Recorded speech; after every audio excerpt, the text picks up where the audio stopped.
Comment dépasser vos peurs? Que faire avec ces peurs qui vous limitent, qui vous empêchent d'avancer, qui vous paralysent, qui freinent votre épanouissement personnel et professionnel? Le risque est de laisser tomber vos rêves ou vos objectifs, ou peut-être de vous décourager, et ça peut aussi limiter votre confiance en vous. Bonjour, je suis Ava Roland. Je suis coach de sens et d'identité. J'aide les personnes à trouver et à prendre leur juste place dans leur vie personnelle, professionnelle et également dans notre monde, au travers de leur essentité. L'essentité, c'est un mix de deux mots essentiels, essence et identité. L'essentité est donc votre essence profonde et votre identité singulière. Ces deux parties sont pour moi indissociables car elles vous permettent d'être et ensuite de paraître aux yeux du monde.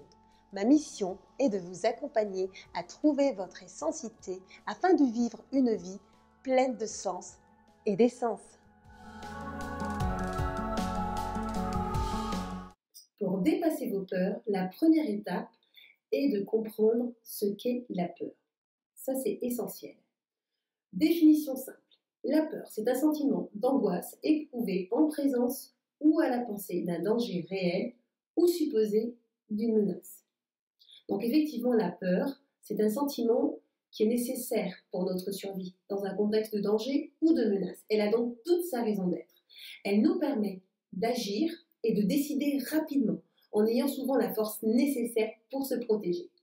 Mais si l'on reprend la définition du Larousse, sentiment éprouvé à la pensée d'un danger ou peut-être supposé. Cela veut dire que ça peut être le fruit de pensées négatives. Du coup, stress, boule au ventre, paralysie, anxiété débarquent et peut-être sans raison bien fondée. Donc il est essentiel de définir si ces peurs sont réelles ou non. Parce que le cerveau, il ne fait pas de la différence entre une peur réelle et une peur irréelle. Donc ce qui va être essentiel, c'est de porter attention à celles qui sont sans réel danger pour notre vie, celles qui sont fondées sur des pensées négatives, celles que par exemple qui se perpétuent par habitude, sans des fois qu'on se rende compte, et qui peuvent être issues de notre passé. Vous savez, nos blocages, nos expériences, qu'elles soient vécues et parfois même observées. Maintenant, reconnaître aussi son utilité. Vous pouvez remercier cette part de vous qui a peur et qui est convaincue qu'elle vous aide et qu'elle vous évite le pire. Elle vous est utile car elle vous permet de développer vos qualités de fond comme la prudence, l'anticipation et la prévoyance, l'aptitude à prendre des précautions et de les respecter des mesures de sécurité. Rassurez-la, dites-lui que vous prenez les choses en main. La deuxième étape, c'est d'identifier vos peurs. Je précise que chaque peur nous appartient. Ce qu'une personne craint peut en laisser une autre totalement indifférente. Donc la peur, elle a plusieurs visages que l'on ne voit pas toujours. Le perfectionnisme, les angoisses, les agitations mentales, le besoin de contrôle et aussi notre addiction au travail. Mais il y en a plein d'autres. Elle doit en être démasquée. Alors, je vais vous donner un petit exercice pour cela. Commencez par identifier vos 5 plus grandes peurs. Vous pouvez aussi les noter toutes.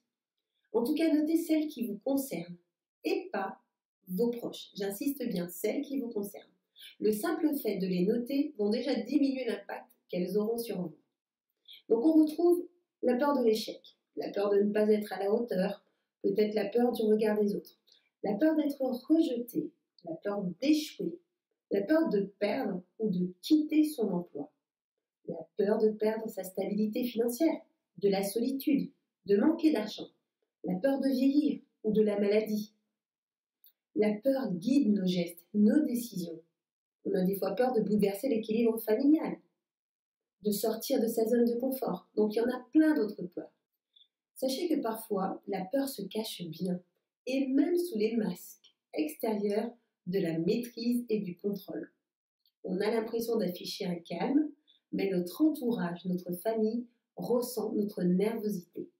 La troisième étape est de trouver le désir qui se cache derrière chaque peur. Les peurs ont donc un côté positif. Les peurs ont donc un côté positif. Vous permettent d'ouvrir votre conscience sur vos désirs, peut-être que vous ne manifestez pas toujours. Vous pouvez vous poser ces quelques questions afin d'y arriver.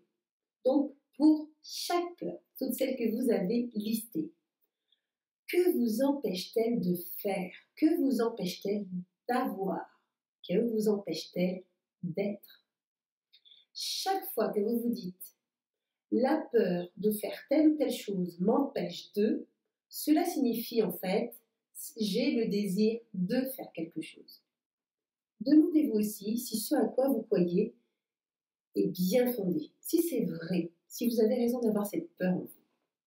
La quatrième étape est de passer à l'action pour dépasser vos peurs, en faisant déjà un premier petit pas et accepter de sortir de votre zone de confort afin d'atteindre vos objectifs. Vous pouvez aussi essayer de rester connecté au moment présent. Cela vous aidera à abandonner vos attentes. Maintenant, vous faire accompagner peut être aussi une excellente idée afin de faire le point sur vos compétences, vos valeurs, vos objectifs et peut-être de mettre en place des comportements qui soient plus alignés avec la confiance. Et comme dirait Nelson Mandela, que vos choix reflètent vos espoirs et non vos peurs. Maintenant, partagez-moi en commentaire comment gérez-vous vos peurs? Comment allez-vous les dépasser? Quels sont aujourd'hui vos objectifs? Est-ce que vous vous êtes déjà fait accompagner aussi sur vos peurs? En attendant une prochaine rencontre pleine de sens et d'essence, je vous souhaite de continuer à profiter de l'instant présent en conscience. À très vite!